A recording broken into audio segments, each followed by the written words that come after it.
My parents canceled my wedding to pay for my sister's third divorce, so I eloped and didn't tell them. The call came while I was picking up my dress for final alterations.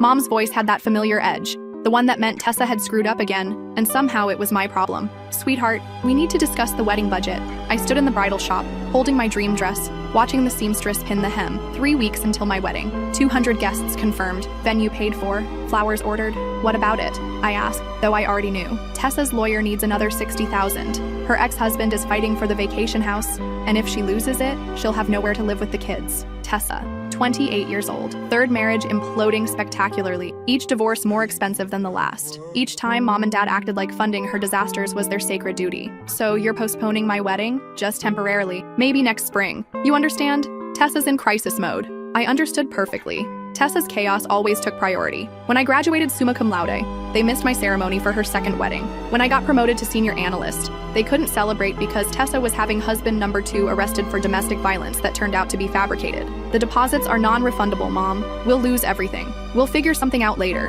Family comes first. After hanging up, I stared at myself in the three-way mirror. My fiancé Camden appeared behind me, reading my expression. They canceled it, didn't they? I nodded, fighting tears. What if we didn't need their permission? He said quietly. The next morning, we drove to the courthouse. Camden wore his navy suit. I wore a simple ivory dress from my closet, the one I'd bought for our engagement party. The ceremony lasted 12 minutes and cost $42. We spent our honeymoon weekend at his parents' lake house. His family threw us an impromptu reception with grocery store cake and string lights. It was more beautiful than anything my parents would have planned. For 3 months, we said nothing. Mom called weekly with Tessa updates. The custody battle, her new boyfriend Vincent, her plans to move back into their basement. I listened and made supportive sounds. Then the call I'd been dreading came. Wonderful news, Mom chirped. Tessa's divorce is finalized. She got the house and primary custody. We can start planning your wedding again. I'm thinking June would be perfect. That's great news about Tessa, I said calmly. Also, Camden and I got married 14 weeks ago. Dead silence. You what? Courthouse ceremony. Very lovely. His parents were witnesses. You got married without your family?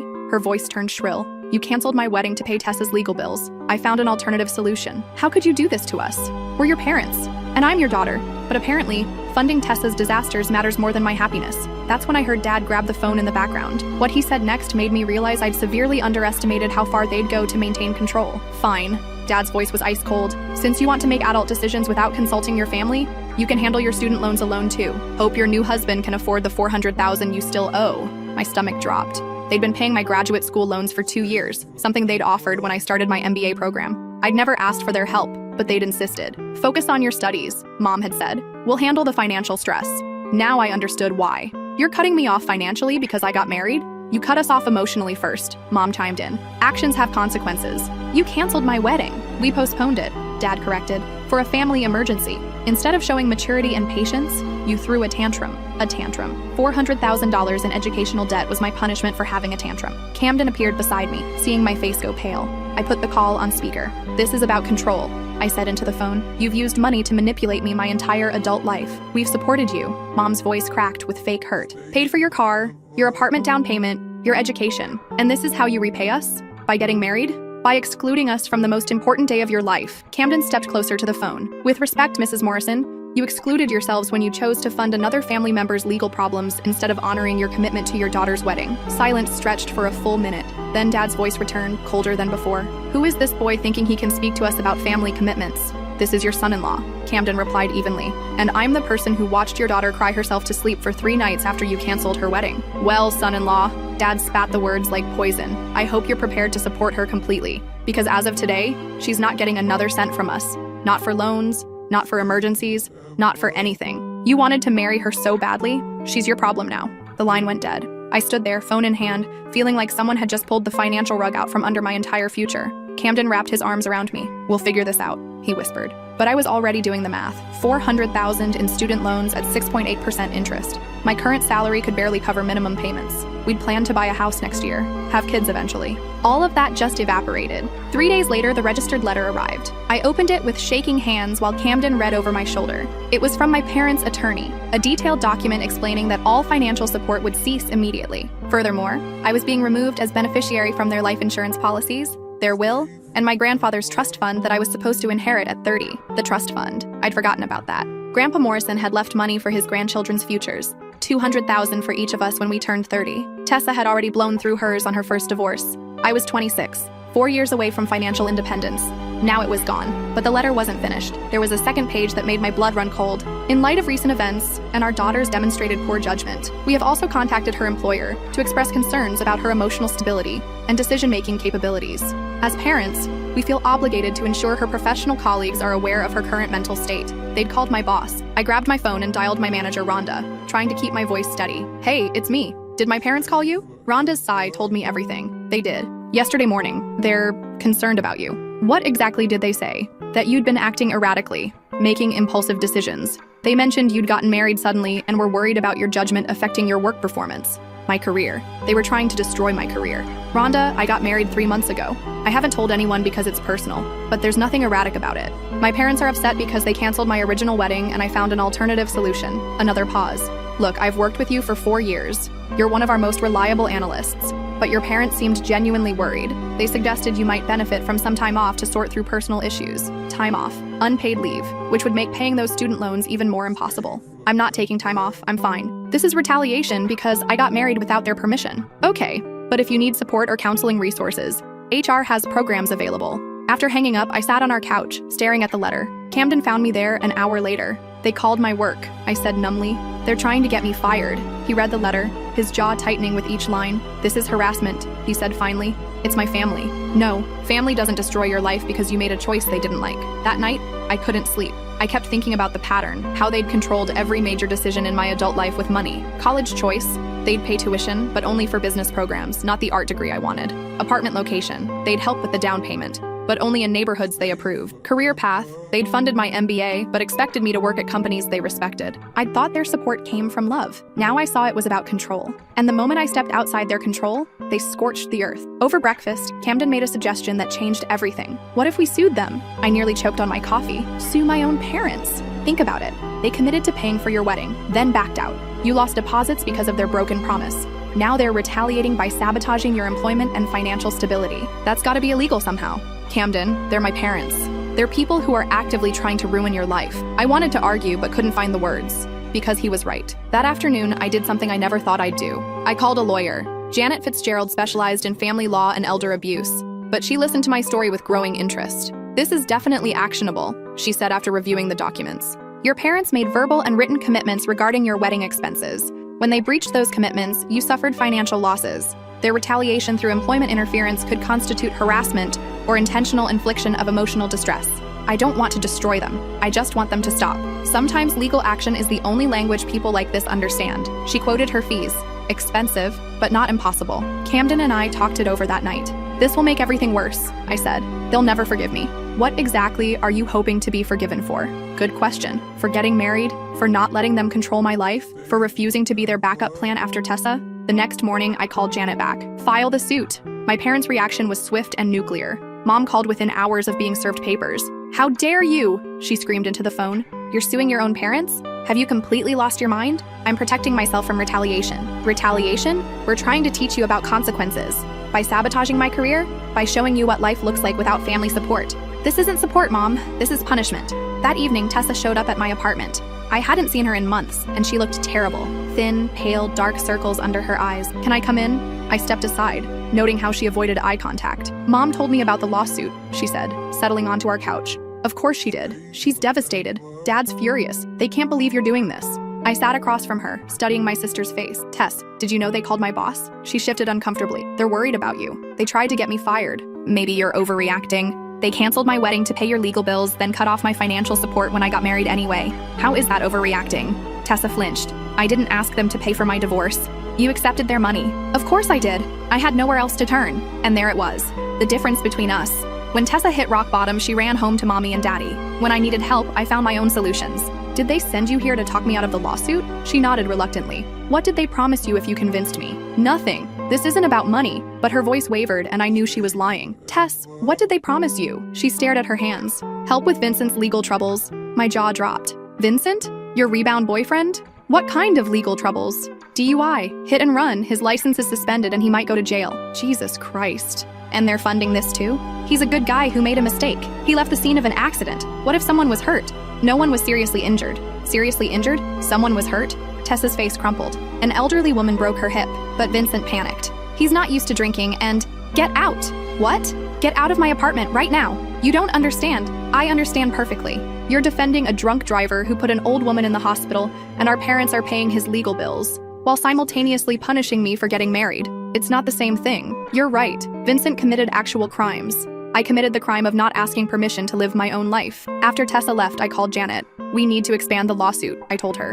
What happened? I explained about Vincent, the hit and run, my parents funding his defense while cutting me off. This demonstrates a clear pattern, Janet said. They're selectively supporting family members based on compliance with their wishes, not actual need or merit. It strengthens our case considerably. How so? It shows the financial support withdrawal wasn't about money. It was about punishment and control. That's key to proving harassment.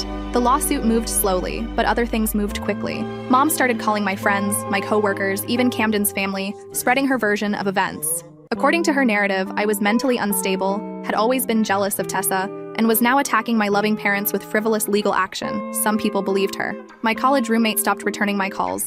A few coworkers started treating me differently, but others saw through it, especially after Vincent's hit and run made the local news. When reporters mentioned he was being defended by a high-powered attorney funded by family members, the story started making sense to people who knew our family dynamics. Camden's parents were furious on my behalf. His mother, Patricia, had raised 4 children without ever using money as a weapon. This is financial abuse, she told me over dinner one night. I've seen it before. Parents who can't let go, who use resources to maintain control even after their children are adults. But they did help me, I said. The student loans, the apartment, with strings attached. Real help doesn't come with conditions and punishment threats. She was right.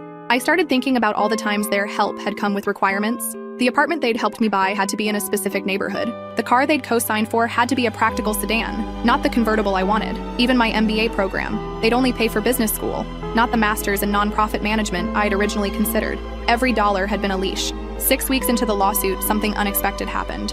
Vincent's case went to trial, and the details that came out were worse than anyone had anticipated. He hadn't just fled the scene. He'd been texting while driving, hit the elderly woman in a crosswalk, then drove home and sobered up before calling the police 6 hours later to report his car stolen. The woman, Eleanor Kessler, had suffered not just a broken hip, but also a traumatic brain injury. She was 73 years old and would likely never live independently again. Vincent was sentenced to 4 years in prison, and somehow, this became my fault too. Mom called the night after sentencing, sobbing. "Are you happy now?" she demanded. "Vincent's going to prison because you refused to drop that lawsuit." How is Vincent's sentencing related to my lawsuit? The publicity. The reporters started digging into our family because of your legal action. If you hadn't filed suit, none of this would have come out. Mom, Vincent committed felony hit and run. That was going to come out regardless. He was going to take a plea deal. The lawyer said he'd get probation and community service. But then the media attention made the prosecutor grandstand. I couldn't believe what I was hearing. So you're upset that a drunk driver who put a woman in the hospital actually has to face consequences? I'm upset that my daughter destroyed her own family for revenge. Vincent destroyed Mrs. Kessler's life. He deserves prison. And Tessa deserves to lose the man she loves because you couldn't forgive us for postponing your wedding? That's when it clicked. In Mom's mind, postponing my wedding was a minor inconvenience. Vincent's prison sentence was a major tragedy. The scale was completely backwards. Mom, are you listening to yourself? You're more upset about Vincent going to jail than about the woman he nearly killed. Don't be dramatic. She's fine. She has brain damage. She's old anyway. She probably only had a few good years left. I hung up. Then I called Camden at work and told him to come home immediately. When he arrived, I was packing. "We're leaving," I said. "What happened?" I told him about the call, about Mom's reaction to Vincent's sentencing,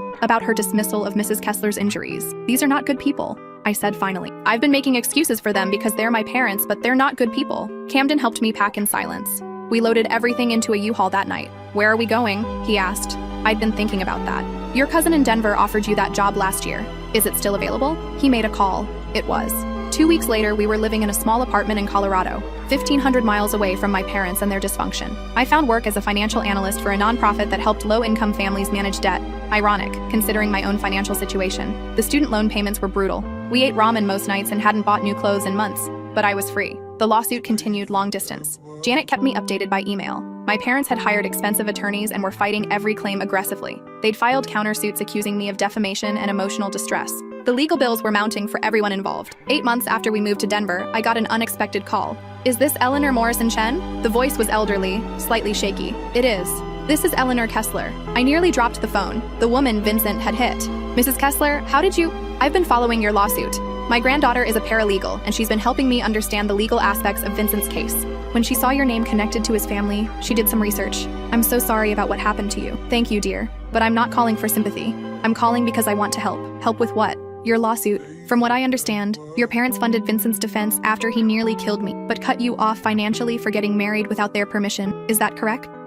Yes, that's essentially correct. Well, I think that's obscene, and I'd like to testify on your behalf if it would help your case. I was speechless. This woman who'd been catastrophically injured by my sister's boyfriend wanted to help me sue my parents. Mrs. Kessler, you don't owe me anything. No, but I owe society something. Your parents' actions tell a story about their values, and I think a judge should hear that story. I conferenced in Janet, who was thrilled. This is exactly what we needed, Janet said after we'd hung up with Mrs. Kessler. She's a compelling witness who can speak to the moral dimension of your parents' financial choices. Will it help the case? Enormously. She humanizes the consequences of their priorities. They chose to support someone who nearly killed her while punishing you for getting married. The contrast couldn't be starker. The trial was scheduled for the following spring. As it approached, my parents' behavior became increasingly erratic.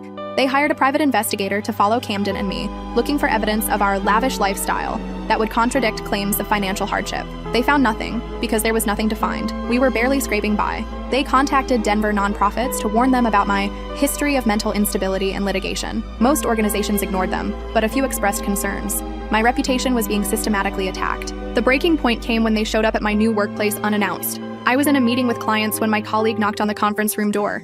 "Eleanor, your parents are in the lobby. They say it's an emergency." My heart stopped. Had something happened to Tessa? Despite everything, she was still my sister. I excused myself and found them in the reception area, looking completely out of place in their expensive clothes among our nonprofit's modest furnishings. "What's the emergency?" I asked immediately. "You are," Dad said. "This has gone far enough. What are you doing here?" "We flew out to talk sense into you," Mom said, "before this trial destroys everyone." "How did you find my workplace?" "We hired professionals," Dad said proudly, as if stalking me was an accomplishment. "You hired private investigators to follow me?" "We hired people to check on our mentally unstable daughter." My coworkers were staring. Clients in the waiting area looked uncomfortable. My boss appeared from her office, clearly concerned. "Is everything all right, Eleanor?" "These are my parents," I said. "They're leaving." "We're not leaving until you agree to drop this ridiculous lawsuit," Mom announced loudly. My boss, a woman named Rita, who'd spent 20 years working with families in crisis, stepped forward. "I'm going to have to ask you to lower your voices or take this conversation elsewhere." Dad turned to her with the full force of his condescension. "This is a private family matter. We're trying to help our daughter before she makes the biggest mistake of her life." "By ambushing her at work?" Rita's tone was steel wrapped in silk. "By making her face reality," Mom snapped. "She's been living in fantasy land, thinking she can just cut off her family and face no consequences."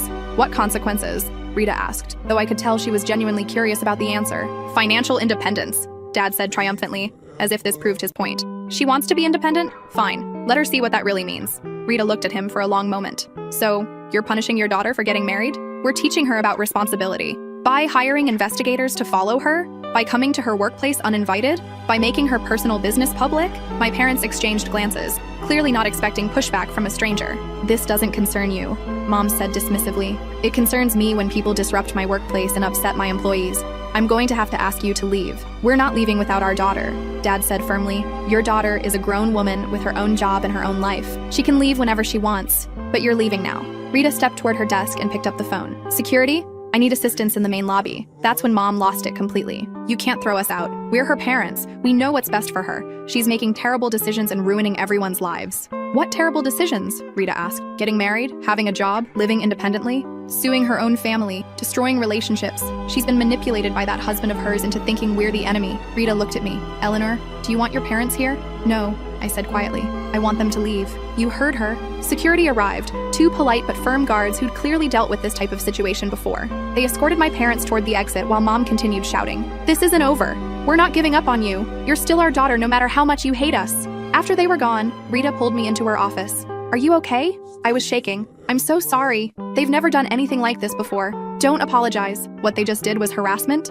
And frankly, it makes me want to testify in your lawsuit myself. You don't even know the details. I know enough. I've worked with hundreds of families over the years. What I just witnessed was emotional abuse and manipulation. Your parents came here specifically to humiliate you and damage your professional reputation." She was right. They hadn't come to reconcile or apologize. They'd come to make a scene at my workplace, probably hoping to get me fired. "The trial starts next week," I said. "Good. I hope you destroy them." That evening, Camden and I sat in our tiny apartment, talking through what had happened. "They flew to Denver just to ambush you at work," he said. "Do you see how far they'll go?" I did see it. Finally, completely, I saw it. They'll never stop, I realized. Even if I dropped the lawsuit tomorrow, they'd find new ways to punish me until I came crawling back on their terms. So what do? We finish this. The trial began on a Tuesday morning in April. Janet had prepared me well, but seeing my parents in the courtroom still felt surreal. They sat at the defendant's table with their team of lawyers, looking dignified and wronged. Mrs. Kessler was our first witness. She walked slowly to the stand with a cane, still suffering effects from her brain injury. Her testimony was devastating. The defendants funded the legal defense of the man who nearly killed me, she said clearly. Not because he was innocent, but because he was dating their daughter. Meanwhile, they cut off financial support to their other daughter for the crime of getting married without permission. This tells me everything I need to know about their character and priorities. My parents' lawyer tried to paint her as a bitter old woman seeking revenge, but it backfired. Mrs. Kessler was articulate, sympathetic, and unshakable. "Young man," she said to their attorney, "I don't need revenge. Vincent Marsh is in prison where he belongs. I'm here because I believe parents who enable criminals while punishing law-abiding children need to face consequences." My testimony lasted 2 days. I walked through the history of financial control, the canceled wedding, the retaliation, the harassment. Janet had me read from the letter my parents' attorney had sent, detailing how my emotional instability would impact my professional life. "Did you ever exhibit emotional instability at work?" Janet asked. "No. I've received excellent performance reviews throughout my career. So what was the purpose of this letter? To punish me for getting married without their permission by damaging my reputation and career prospects." Camden testified about the night I received the call canceling our wedding, about my mental state afterward, about our decision to elope. "Was this an impulsive decision driven by emotional instability?" Janet asked him.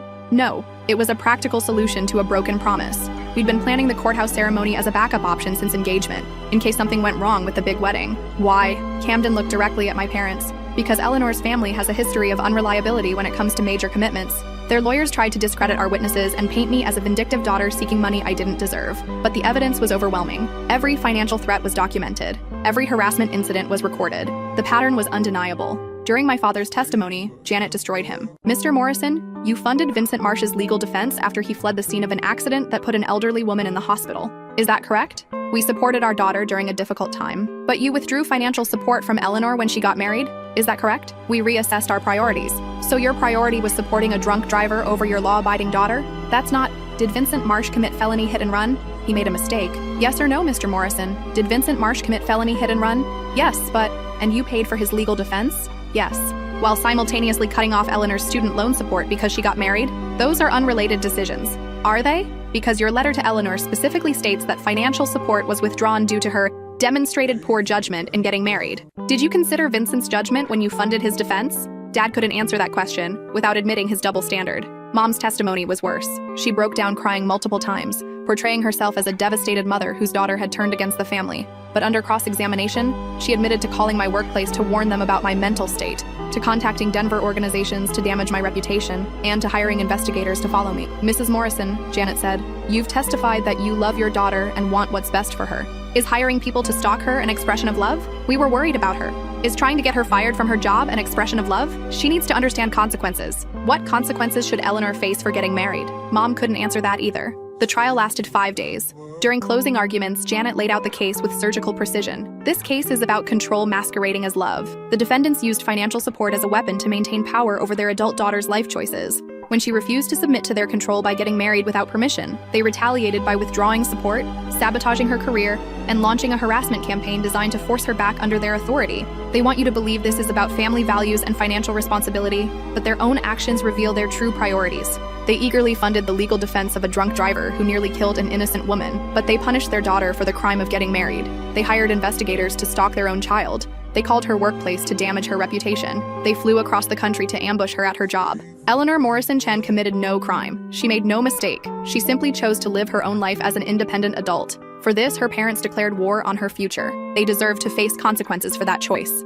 The jury deliberated for 3 hours. They found in my favor on every count: financial damages for the wedding costs, lost trust fund inheritance, and career harm, $847,000. Punitive damages for harassment and emotional distress, $1.2 million. Total award, just over $2 million.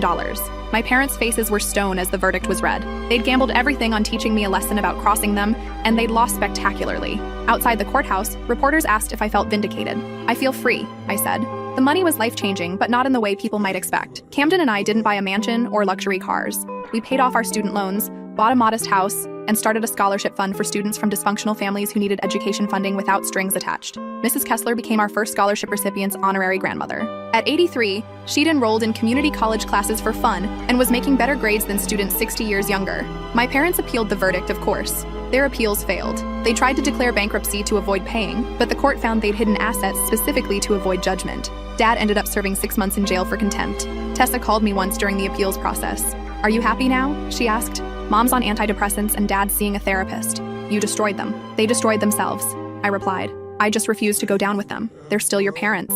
No, parents don't stalk their children. Parents don't try to ruin their children's careers. Parents don't fund criminals while punishing law-abiding kids. They stopped being my parents the moment they chose control over love. That was the last time we spoke. 5 years later, I got a call from a lawyer I didn't recognize. "Mrs. Chen, I'm calling about your father's estate." My heart skipped. "Is he dead?" "Yes, I'm sorry. He passed last week from a heart attack. I'm handling the probate." I felt nothing. No grief, no relief, just emptiness. "Am I in the will?" "You are. He left you a letter." The letter arrived 3 days later. Dad's handwriting, familiar from childhood homework help and birthday cards. "Eleanor," it began. "If you're reading this, I'm dead and you've probably won. You got what you wanted. You broke our family apart and made us pay for it. I hope the money was worth losing your parents and sister forever. But I want you to know something. Everything we did because we loved you. We wanted to protect you from making mistakes that would hurt your future. We wanted to guide you toward success and happiness. You saw control where we saw care. Your mother never recovered from losing you. She died inside when that verdict came down. I died inside watching her fade away. We lost everything because you couldn't forgive us for postponing your wedding. I know you'll never forgive us for the lawsuit or the aftermath, but maybe someday you'll understand that parents make mistakes trying to do what's best for their children. Maybe when you have kids of your own, you'll see that love and control sometimes look the same from the outside. The house is yours now. Your mother wants to keep living there, but the deed is in your name. I suppose you'll kick her out like you kicked us out of your life. Just remember that revenge has a price too. I love you. I always loved you, even when I was too proud to admit I was wrong." The letter was signed, "Your father, who failed you." I sat in my Denver living room, holding the letter, trying to process this final manipulation. Even in death, he was trying to make me the villain. The house was mine, but Mom still lived there. And apparently I was expected to either let her stay, proving I'd forgiven them, or evict her, proving I was heartless. Camden read the letter over my shoulder. "What do you want to do about the house?"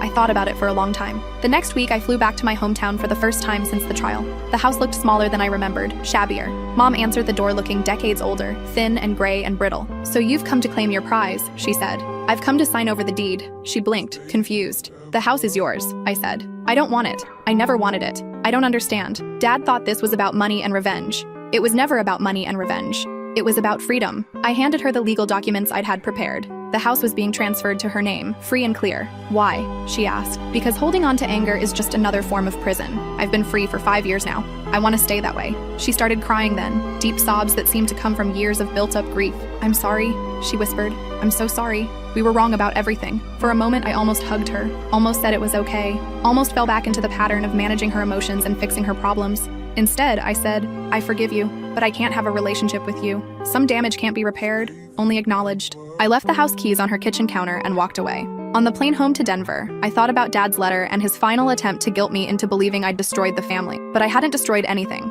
I'd simply refused to enable it. The difference was everything. Camden met me at the airport with flowers and our 2-year-old daughter, Grace. She ran to me on toddler legs, shouting, "Mama!" with pure joy. No conditions, no manipulation, no strings attached. Just love. As we drove home through the Colorado mountains, Grace babbling in her car seat about her day at daycare, I realized something important. I hadn't broken the cycle of dysfunction out of anger or revenge. I'd broken it out of love. Love for the children I hope to have someday. Love for the life I wanted to build with Camden. Love for the person I could become if I stopped trying to earn approval from people who would never freely give it. My parents had confused control with love for so long they couldn't tell the difference. But I could. And my daughter would grow up knowing the difference too. That night, as I tucked Grace into her crib, she reached up and patted my cheek with her tiny hand. "Love you, Mama," she said sleepily. "Love you too, babe," I whispered back. And I meant it without conditions, without expectation, without strings, the way love is supposed to be.